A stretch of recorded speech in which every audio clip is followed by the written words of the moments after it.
Some families pass down recipes.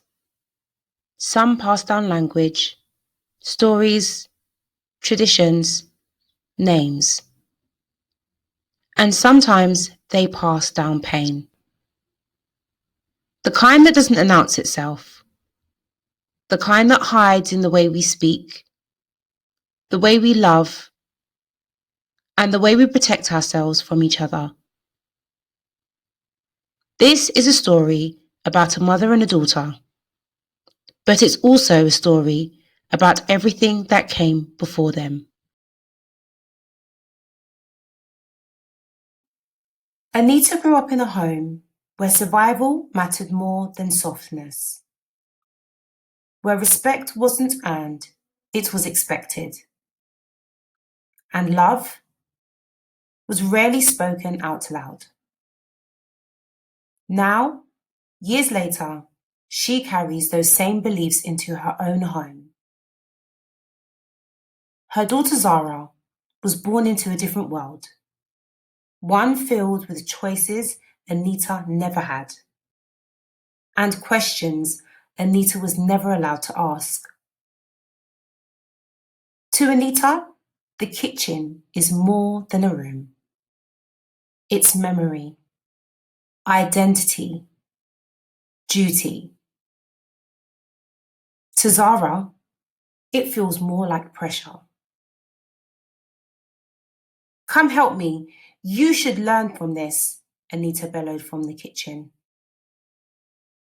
A simple sentence, but beneath it, years of expectation. Zara doesn't see tradition the same way. She sees rules where Anita sees roots. She feels controlled where Anita believes she's guiding. And in families shaped by generational hurt, those differences don't stay small for long.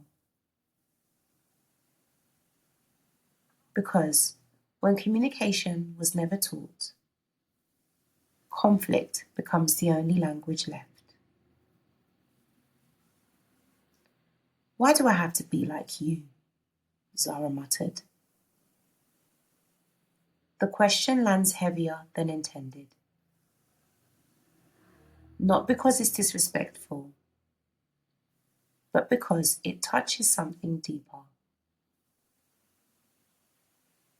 Anita thinks about the question and answers sharply, then softly.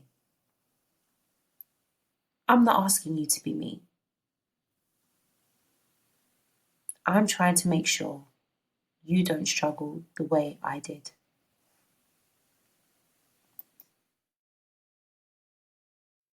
Anita was once Zara, a girl who learned early that some parts of herself were better left hidden.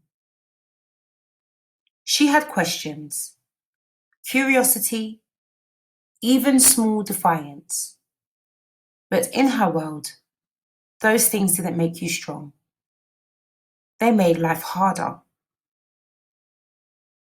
Mistakes weren't lessons. They were warnings.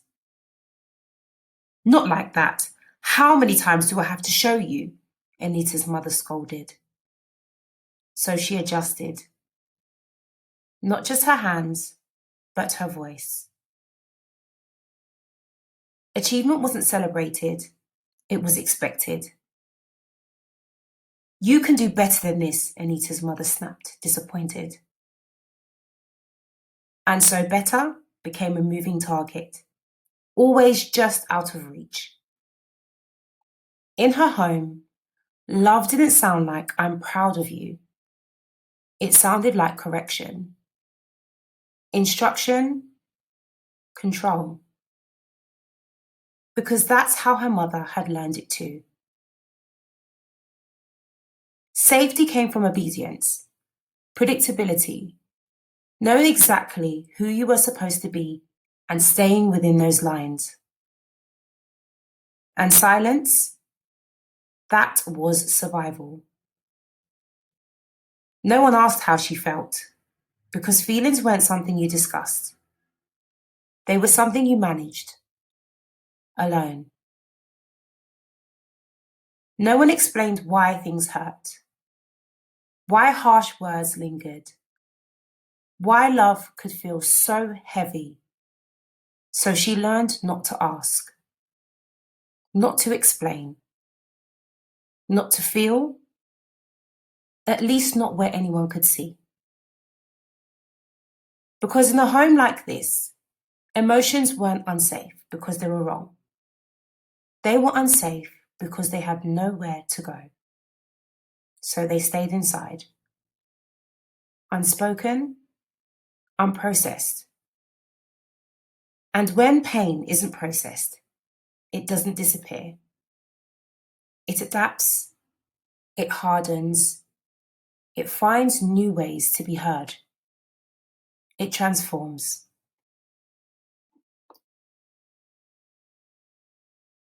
Now, years later, that same unspoken pain hasn't disappeared.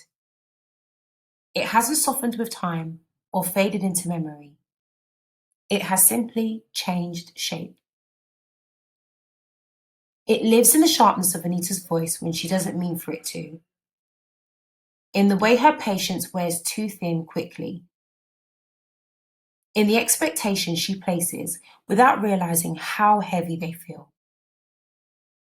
And most of all, it lives in the quiet, growing distance between her and her daughter. A distance neither of them fully understands, but both feel every single day. Zara has learned this rhythm. The misunderstandings, the way conversations turn into arguments, and arguments into silence. But today feels different. Today she's tired. Tired of guessing, tired of holding it in, tired of feeling unheard in her own home. You don't listen to me, Zara said with her voice strained. You never actually listen. And she's right. Not in a way meant to offend, but in a way that reveals something deeper. Because Anita doesn't ignore her daughter out of indifference. She doesn't dismiss her because she doesn't care. She misses her. Because she was never taught how to hear what is being said. She was never shown what emotional safety looks like. Never given the language for it.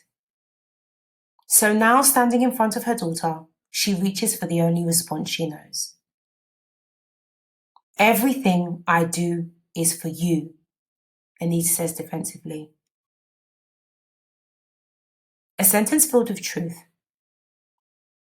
Every sacrifice, every late night, every decision she believed would protect her daughter from the pain she once knew. But also, a sentence filled with misunderstanding. Because to Anita, love has always meant providing, protecting, controlling what can be controlled so nothing falls apart. But to Zara, love means being heard, being understood, being seen for who she is, not who she's expected to be. And this is how trauma echoes. Not always in obvious ways, not always in broken homes or loud arguments. Sometimes it shows up as love, but feels suffocating. As care that feels like pressure. As protection that slowly turns into distance. Because love, when shaped by trauma, often feels like control. After the argument comes silence. Not the peaceful kind, the heavy kind. The kind that builds walls instead of bridges. Zara feels anger, but also guilt. Because she knows her mother suffered. And in trauma-bonded relationships, Pain and love don't exist side by side. Anita, for the first time in a long time, begins to reflect, not on what Zara did wrong, but on something unfamiliar: herself. Healing doesn't begin with answers. It doesn't arrive all at once, tied up neatly with clarity and closure. It begins quietly with a question. What did I need that I never received? At first, there's no response. Just a feeling, unfamiliar, uncomfortable. Because Anita had spent years looking forward, focusing on survival, responsibility, and doing what had to be done, never looking back. But now, for the first time, she allows herself to. And in that quiet space, memories don't rush in, they unfold. Not as blame, not as anger, but as understanding. And in that moment, something shifts. Not perfectly, not completely, but enough to see the difference between what she was given and what she wants to give.